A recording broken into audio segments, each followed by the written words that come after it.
우리가 살고 있는 이 시대는 무엇인가 가득 찬 시대라고 할 수 있겠습니다. 시장이나 백화점에 가보면 없는 것이 없이 가득 차 있습니다. 이름도 모르는 물건이나 사용 분야도 알 수 없는 그런 물건들이 여기저기에 막 쌓여 있습니다. 외국 사람들도요, 우리 한국에 와서 보고는 놀랍니다. 정말 풍족한 사회다, 이렇게 이야기합니다. 없는 것이 없고 무엇이든지 항상 차고 넘치는 것이 아주 인상적이라고 말을 합니다. 그런데 여러분, 정말 우리에게 모든 것이 다 차 있을까요?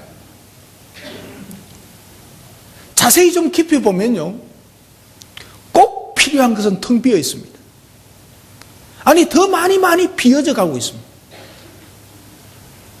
인간으로서 꼭 소유해야 될 그 무엇인가는 비어 있다는 것입니다. 사람이란요, 떡으로만 사는 것이 아니기 때문에 그렇습니다. 먹는 것 외에, 생활에 필요한 것 외에 우리 속에 뭔가가 채워져 있어야 합니다. 우리는 육신적으로 모든 필요한 것을 풍족히 가지고 있으면서도 우리가 지녀야 할 영혼의 내면 세계는 텅 비어 있다는 것입니다.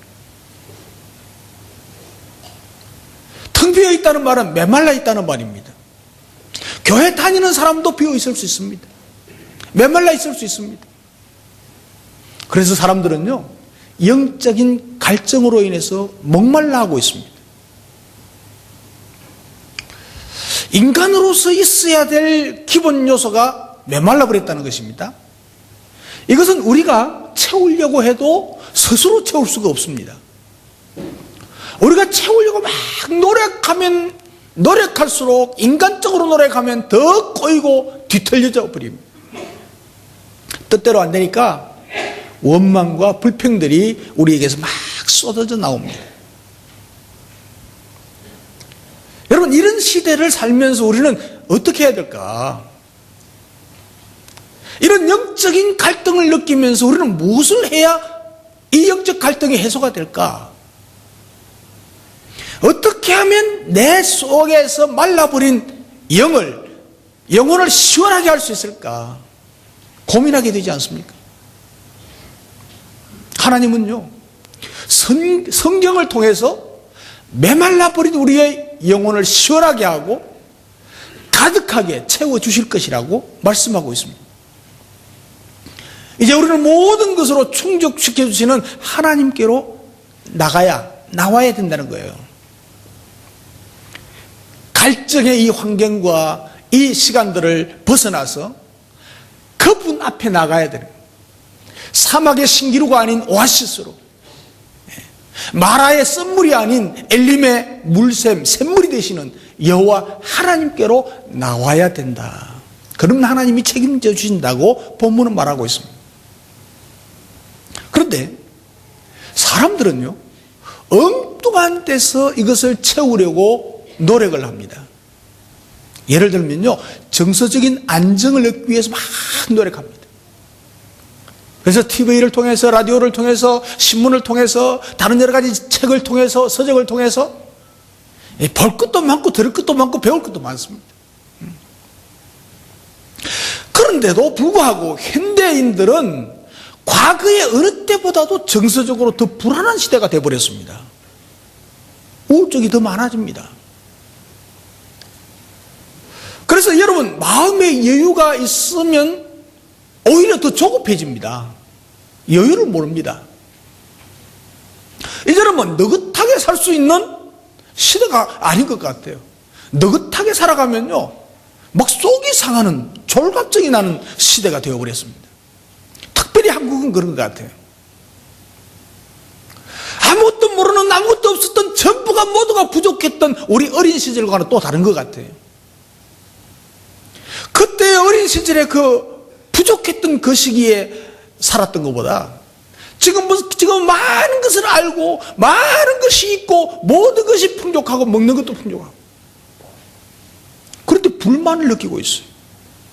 불안도 느끼고 있어요. 부족함을 느끼고 있어요. 그 인간 중심의 문화에 우리가 속해 있습니다. 빠져 있습니다. 근데 그 인간 중심 문화에 하나님까지 포함시켜 놔버렸습니다. 우리가 하나님을 믿는 믿음의 생활을 한다고 그러면서도 그 인간 문화 중심 속에 살면서 하나님을 거기다 포함시켜 버립니다. 그 결과로 어떻게 됩니까? 조급해지고 불안해지고, 이 정서가 하나님을 떠나서 사는 사람들의 일종 문화병이 생기는 거예요. 사랑하는 성도 여러분, 하나님은 이 우주를 만드시고 자연을 만드시고 이 자연 속에서 사는 사람들은 하나님을 기초로 해주신 그 하나님의 문화 안에서 살도록 설계되어 있습니다. 하나님이 지으실 때 그랬습니다. 그래서 하나님 안에 살면 정서적으로 안정되면서 감사와 기쁨의 삶을 살도록 되어 있는 것입니다. 그러나 인간이 하나님을 떠나서 변질된 문화를 세우고 그 안에서 살아가고 있습니다. 우리도 거기에 따라갑니다. 변질된 문화가 뭡니까? 하나님 없이 인간이 만든 모든 환경을 말합니다. 신바벨 문화라고 하기도 하죠. 바벨탑을 쌓아가는 거예요, 지금도. 인간에. 더 나아가서 인간은 자신들이 만든 문화 속에 하나님을 막 끌어넣으려고 합니다.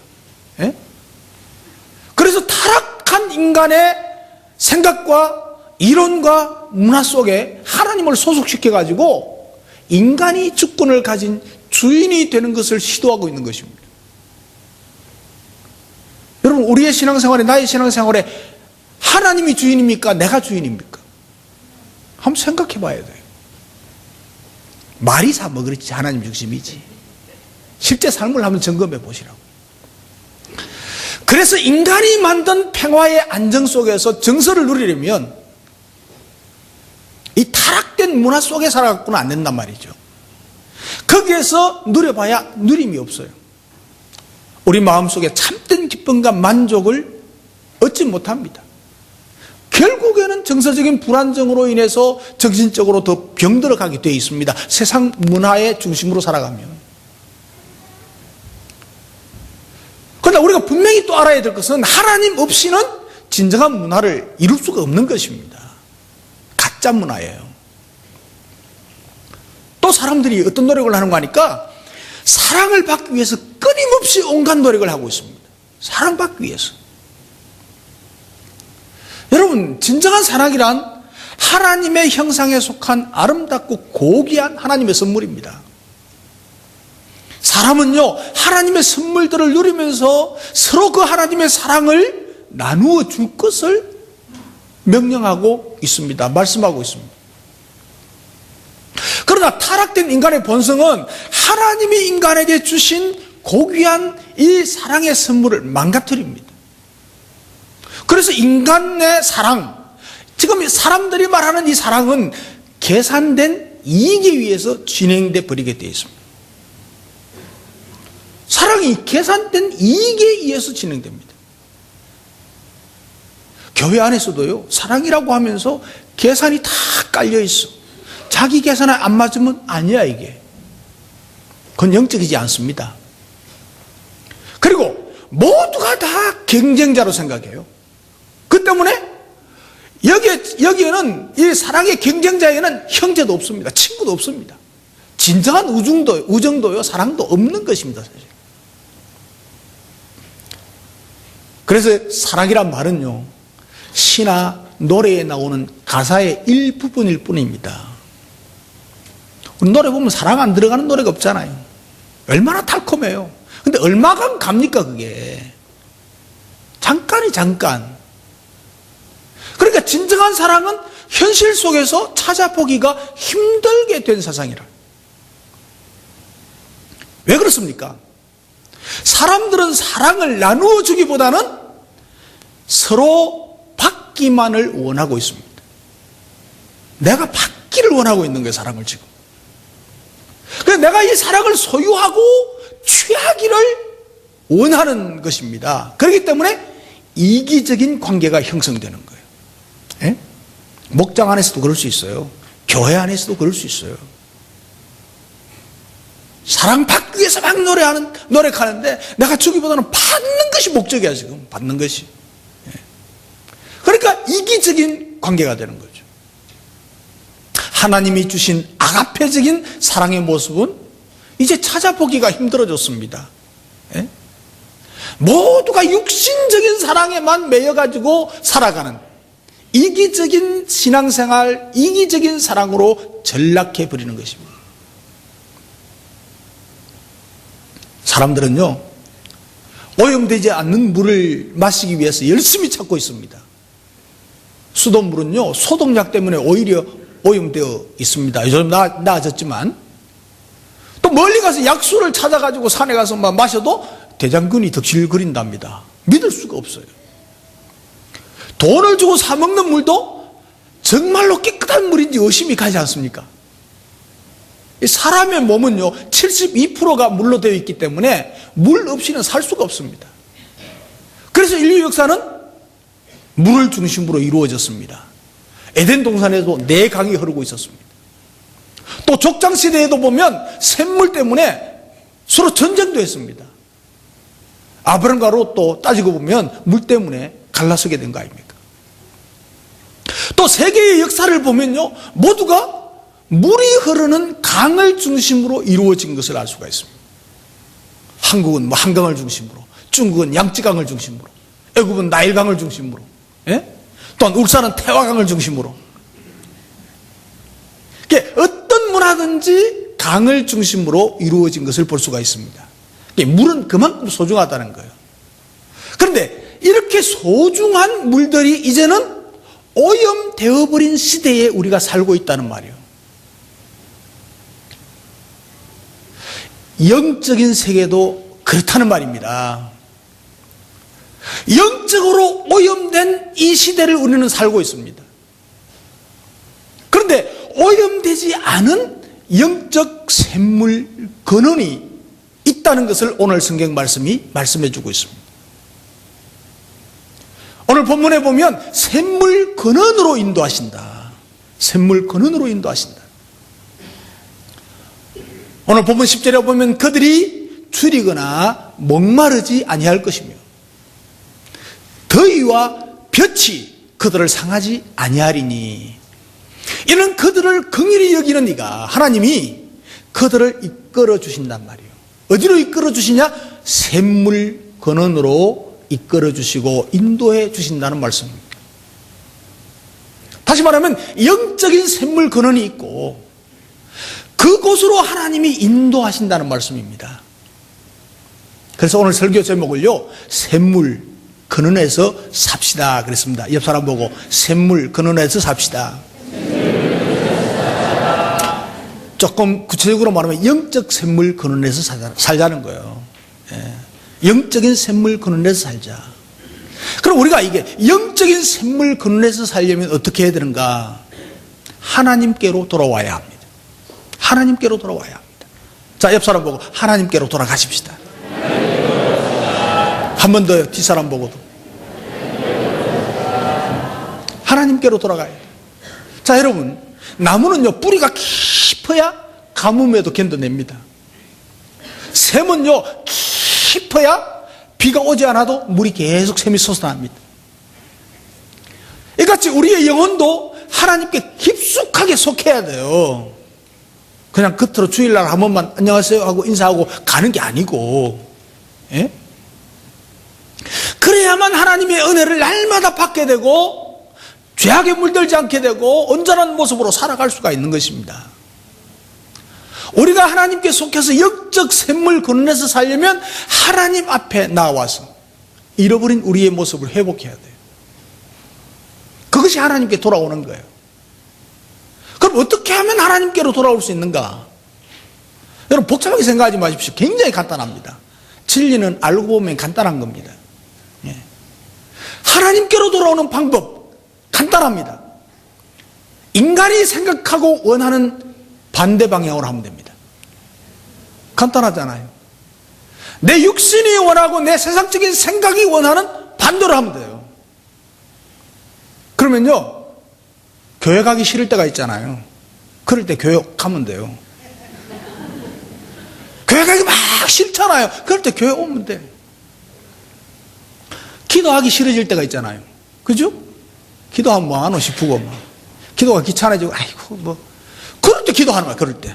반대로 하면 돼, 반대로. 예, 육신적인 생각, 세상적인 생각 반대로 하면 돼요. 간단해요. 하나님 앞에 나오는 거는. 그리고 말씀을 보고 싶은 마음이 안 생길 때. 말씀 보고 싶은 마음이 안 생길 때 어떻게 하면 돼요? 성경 보면 돼. 성경 보면 돼. 안 되면 인터넷 틀어놓고 설교 보든지. 예. 그러니까 찬송을 부르고 싶은 마음이 안 생겨. 그럴 때 어떻게 하라고요? 찬송 부르면 돼요. 부르면 돼요. 예. 악한 욕심과 악한 마음이 생길 때는 어떻게 해야 돼요? 선한 일을 생각하고 선한 일을 행하고 욕심 버리면 돼요. 반대로 하라는 게 간단해, 간단해. 영적인 것에 반대되는 성향이 내 속에서 작용할 때 우리는 그 반대 방향으로 움직여버리면 자동으로 하나님께 돌아가는 거예요. 예? 근데 우리는 그렇게 안 하고 있잖아요. 예. 기도 안 하고 싶으면 안 해버려. 예. 교회 안 하고 싶으면 오지 안 와버려. 그러면 하나님께로 돌아가는 게 아니란 말이죠. 자, 이사야 55장 7절에 보면요. 악인은 그 길을, 불의한 자는 그 생각을 버리고 여호와께로 돌아오라. 예. 그리하면 하나님이 긍휼히 여겨 주시리라. 우리 하나님께로 돌아와라. 그가 널리 용서하시리라. 돌아오라고 그래요. 돌아오라. 결국은 하나님의 생각과 하나님의 방향으로 돌아오면 돼. 엉뚱한 길을 가다가 그냥 돌아오면 돼. 이게 회개.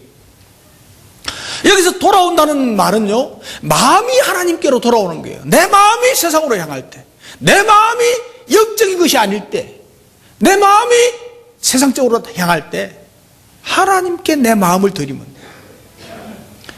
회개한다는 말과 같습니다. 내가 원하는, 육신이 원하는, 세상적인 생각이 원하는 반대 방향으로 가면 된다. 이게 하나님께로 돌아오는 거예요. 지금 여러분의 마음이 공허하십니까 혹시? 예. 그럼 하나님께로 돌아오십시오. 하나님께로 돌아오면 공허해지지 않아요. 인간의 마음에는 하나님만이 채워줄 수 있는 영적인 공간이 있습니다. 예? 하나님만이 채워줄 수 있는 이 영적 공간을 자기가 막 채우려고, 세상으로 채우려고, 돈으로 채우려고, 예? 즐거움으로 채우려고 막 채우니까 안 채워진단 말이에요. 이 채워져야 할, 하나님이 채워줘야 할 그 공간이 채워져야 우리가 행복할 수 있어요. 돈이 아니에요. 물질이 아니에요. 그 자리가 바로 하나님이 계셔야 될 자리입니다. 물질로도 안 되고 지식으로도 안 되고 명예로도 안 되고 세상의 쾌락으로도 안 됩니다. 하나님의 말씀으로 채워질 수 있는 줄 믿습니다. 사람은요, 하나님을 떠나서는 아무것도 할 수 없습니다. 하나님 안 믿어도 될 것 같지요? 떠나보세요. 누가 손해인가? 하나님은 손해 안 봐요. 여기 말씀으로 채운다는 것은요, 샘물 근원으로 나온다는 것이죠. 우리가 하나님 말씀 앞에 다가가는 것은 샘물 근원에 다가가는 거예요. 많은 사람들이 말씀을 듣지 아니하기 때문에 샘물 근원에서 떠나가는 겁니다. 말씀을 들어도 잊어버리고 기억도 안 하려고 해. 그 말씀 따라 한번 행동으로 옮겨보고 살아보려고 하지 않아요. 그러니까 하나님 떠나는 거야. 우리는 샘물 근원으로, 영적인 샘물 근원으로 이끌림을 받아야 합니다. 나의 마음과 뜻과 생각을 주장하시는 성령 하나님께 인도함을 받아야 됩니다. 그래서 성령의 인도함을 통해서 말씀 앞으로 나와야 합니다. 성령님은 계속해서 우리 마음 속에, 우리의 생활 속에 자리 잡고 말씀해 주십니다. 하나님께 돌아온다는 것은 말씀에 초점을 맞춘다는 거예요. 하나님 말씀에. 물고기가 혹시 물을 떠나서 사는 방법이 있다고 할지라도 우리 성도들은 하나님의 말씀을 떠나서는 살 수 없다는 사실을 믿으시기 바랍니다. 인간은 하나님의 말씀을 듣고 살아야 되도록 하나님이 지어 놓았어요. 하나님의 입김으로 지음을 받고 하나님의 생기를 받았어요. 이 하나님의 생기를 계속 받아야 돼요. 그러므로 하나님의 말씀으로 재충전을 받아야 됩니다. 그래야 살 수 있는 존재가 인간입니다. 하나님을 떠나서는 살 수가 없습니다. 왜? 인간이 하나님께로부터 지음을 받았고 인간의 모든 필요한 것은 하나님께로부터 공급되어야 되기 때문에 그렇습니다. 인간이 필요한 근본적인 모든 것이 말씀을 통해서 주어집니다. 이사야 55장 2절에 보면요, 나를 청종하라, 내 말을 들으라. 그리하면 너희가 좋은 것을 먹을 것이고 너희 마음이 기름진 것으로 즐거움을 누리리라. 예. 하나님의 영적 샘물 안에 들어와서 하나님의 말씀을 받으면, 하나님의 말씀을 청종하면 기름진 것으로 즐거움을 누리게 하신대요. 배부르게 해주신대요. 이것을 신약 성경에 와서 예수님은 어떻게 표현했는가 하니까 요한복음 15장 5절에 너희가 나를 떠나서는 아무것도 할 수 없느니라. 예수님을 떠나서는 아무것도 할 수 없다고요. 그러니까 반드시 하나님께 돌아와야 돼요. 육신의 생각과 세상의 생각 반대 방향으로 하나님께로 나와야 돼요. 그래서 하나님의 말씀을 따라 살아야 돼요. 하나님께로 돌아오는 여러분 되시기를 주님의 이름으로 축복합니다. 그리고 샘물 근원에서 살 수 있는 방법은 무엇인가 하니까 기도하는 삶을 사는 것입니다. 옆 사람 보고 기도하는 삶을 사십시다. 뒷사람 보고 앞사람 보고, 한 번 더요, 다른 옆 사람 보고, 기도하는 삶을 사는 거예요. 이거요, 요거라도 기억해가지고 살아라고 그러는 거예요. 기도함으로 영적 샘물 근원에서 살 수가 있습니다. 기도하지 않고는 영적 샘물 근원이 뭔지도 몰라 갈 수도 없어요. 가는 통로예요. 영적 샘물 근원으로 가는 길이, 통로가, 길이 기도예요, 기도. 우리가 기도를 많이 하잖아요? 안 하는 사람도 있지만. 우리가 기도할 때 세 가지 피해야 될 게 있어요. 하나는요, 워심 버려야 돼, 워심. 정말 이것이 이루어질까? 과연 하나님께서 내 기도를 들어주실까? 계산하지 마세요. 계산하지 마세요. 계산할 필요가 없어. 그냥 기도하면 하나님 들으시겠다고 했고, 기도하면 내가 시행하리라고 했어요. 그냥 믿으세요. 그냥 믿으세요. 그 왔다 갔다 해도 그냥 믿으세요. 그냥. 막 의심이 들면, 이거 믿을란다, 막. 그러십시오. 마음속으로. 그러시면 돼요. 우리 마음에 그런 의심이 알 수밖에 없어. 그러나 그 오심을 따라가지 말고, 그래, 오심 되더라도 하나님 말씀은 맞대. 그리고 따라가면 돼요. 과연 하나님께서 내 기도 들으실까? 하나님 있으면 듣죠. 오심은 바로 기도의 가장 무서운 장애물입니다. 오심이 되면 기도 포기합니다. 안 해버립니다. 오심이 될 때, 이건 믿음이 아니야. 그리고 무시해야 돼, 무시해야 돼. 그리고 하나님은 기도하시라고 말씀하셨고, 하시면 들으시겠다고 했고, 들으시면 시행하겠다고 했어. 이게 우리의 믿음이에요. 그거 뭐예요? 나는 믿음이 안 되지만 말씀이 그렇게 했으니까, 말씀이 진리니까, 말씀이 하나님의 말씀이니까 믿으면 돼요. 그죠? 오심이 나는 거, 오심이 날 수 있어요. 날 수 있어요. 그 오심을 무시해버려야 돼. 그리고 틀에 박힌 기도 조심해야 돼. 틀에 박힌 기도. 마치 주기도문을 아무 의미 없이 뜻도 모르고 습관적으로 막 외우면서 기도하는 것처럼 항상 틀에 박힌 기도. 오늘 새벽에 와도 하나님은 끝. 내일 새벽에 와도 하나님은 끝. 똑같아. 1년 365일 기도가 똑같아. 이게 똑같아. 제가 여러분들에게 예배 시간에 축복기도 하는 건 똑같아도 괜찮은데 여러분 개인 기도는 너무 똑같으면 안 돼요. 틀에 박힌 기도. 그래서 그렇게 틀에 박힌 기도를 하면 시간은 채워질지 몰라요. 기도 시간은 채워져. 근데 거기에 하나님의 응답이나 하나님의 계시나 이런 게 없어요. 그냥 하고 마는 거예요. 하고 마는 거. 하고 마는 거예요. 응답을 기대하지도 않아. 그렇게 틀에 박힌 기도하면요, 응답을 기대하지를 않아. 그냥 나 기도했다 이거 위로받고 마는 거야. 그리고 더 중요한 것은요, 거짓과 위선을 버려야 돼요. 기도할 때 거짓과 위선 버려야 돼요. 우리 하나님께 기도할 때는 믿음과 진실이 필요한 것이지, 유창한 표현이 필요한 것이 아닙니다. 예?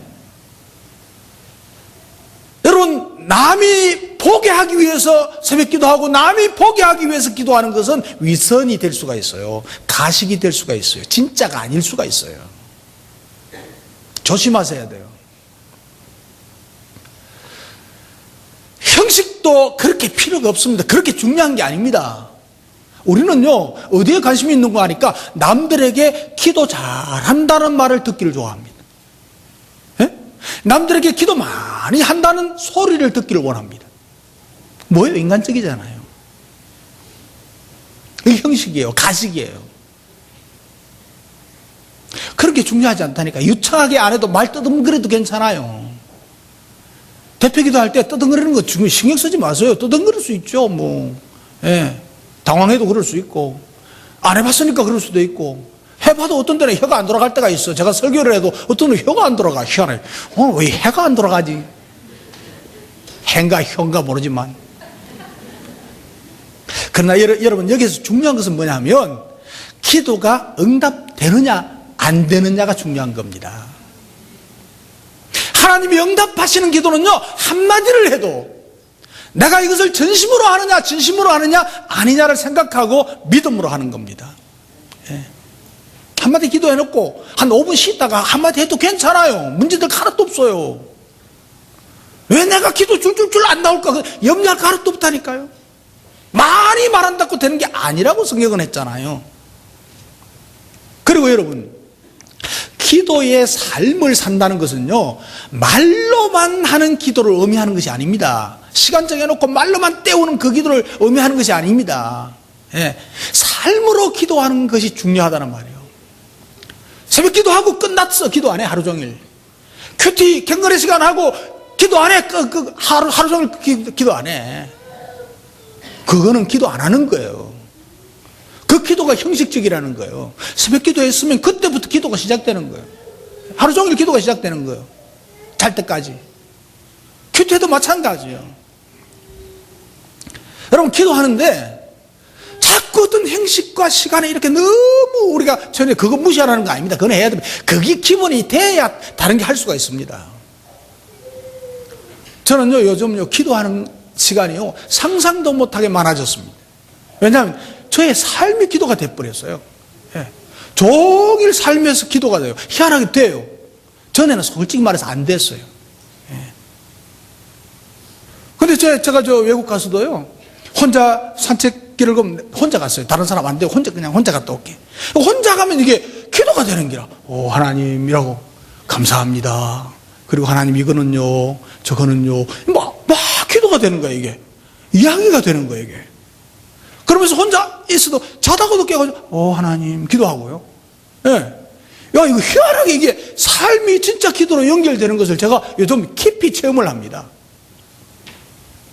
그러니까, 내가 말로 기도하는 것도 굉장히 중요한데요. 마찬가지로 하나님의 음성을 듣는 것도 무지무지하게 중요합니다. 우리 이게 진짜 중요한 걸 놓쳐요. 예. 그러니까 내가 말로 하나님께 기도하는 것과 마찬가지로 하나님께서 나에게 음성을 들려주는 시간, 그게 기도의 결과예요. 그러니까 그게 기도예요. 내가 하나님께 말하면 반쪽만 하는 거예요. 내가 기도하면 하나님께서 또 한마디 해주셔야죠. 그걸 들어야 돼요. 여러분, 저한테 상담 와가지고 목사님 이라고 갚부리면 나는 뭔데? 저는 뭡니까?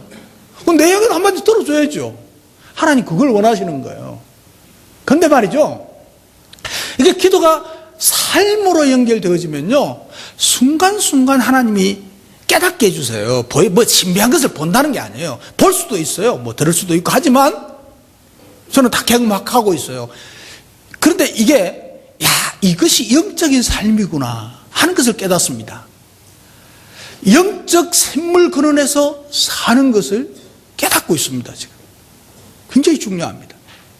그래서 이사야 선지자는 이사야 55장 3절에 보면 너희는 귀를 기울이고 내게 나와 들으라고 그랬어요. 귀를 기울이고 내게 나와 들으라. 설교 말씀만 들으라는 게 아니에요. 이게 하나님의 말씀을 들으라는 거예요. 하나님의 음성을 들으라는 거예요. 그리하면 너희가 좋은 것을 먹을 것이고 너희 마음에 기름진 것으로 즐거움을 얻으리라. 귀를 기울이고 들으라고요. 여기서 중요한 것은 귀를 기울이고 들어야 됩니다. 하나님의 음성은 세미하게 들리기 때문에 아주 귀를 기울이고 들어야 돼요. 귀를 열어 기울이는 게 영적인 귀를 기울이라는 거예요. 요귀 말고 영적인 귀, 영적인 귀를 기울여서 하나님의 음성을, 하나님의 음성이 어떤 소리로 나타날지 몰라요. 아주 다양한 방법으로 나타나요. 그러니까 각 사람에게 다 달라요. 행편에 따라 상황에 따라 다 달라요. 그 하나님의 음성을 들어야 돼요. 그 응답의 음성도, 응답의 실제도 경험해야 돼요. 그렇지 않으면요, 세상적이고 인간적인 소리만 들리게 돼 있어요. 신앙생활 하면서, 기도하면서도 세상적이고 인간적인 소리만 듣고 사는 거예요. 어떤 소리? 육적인 소리, 인간적인 소리는 감성의 소리입니다. 감성의 소리. 많은 사람들이 이 소리에 좌우됩니다. 감정에 따라서 이리저리 막 흔들립니다. 자기 마음에 드는 대로 따라 움직입니다. 믿음이 좋은 사람이라고 하는데 믿음이라고 사는 것 같은데 자기 감정이 딱 뒤틀리면 획 돌아서. 이거 믿음이 아니고 감성이에요, 감성. 정확한 목표나 주관도 없이 그저 감정에 따라서, 감성의 소리에 따라서 막 흔들립니다. 왔다 갔다 합니다. 여러분, 감성의 소리는요, 굉장히 위험합니다. 왜냐하면 타락된 인간의 본능의 소리가 감성의 소리예요. 예? 그래서 감정에 이끌려 사는 거예요. 많은 그리스도인들이 그렇습니다. 감정에 이끌려 사는 거야. 감동받으면 막 은혜 받았다고 세상이 다 변한 것처럼, 자기도 다 변한 것처럼 막 야단나. 그러다가 어느 날 마음에 안 들면 뒤집어 버려. 예? 언제 그랬냐는 듯이. 이건요, 육적인 감성의 소리를 듣는 거예요. 하나님 소리가 아니에요.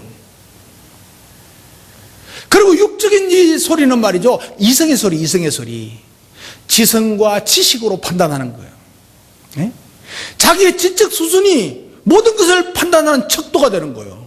이것은 좀 공부 많이 한 사람, 배운 사람들에게 나오는 거예요.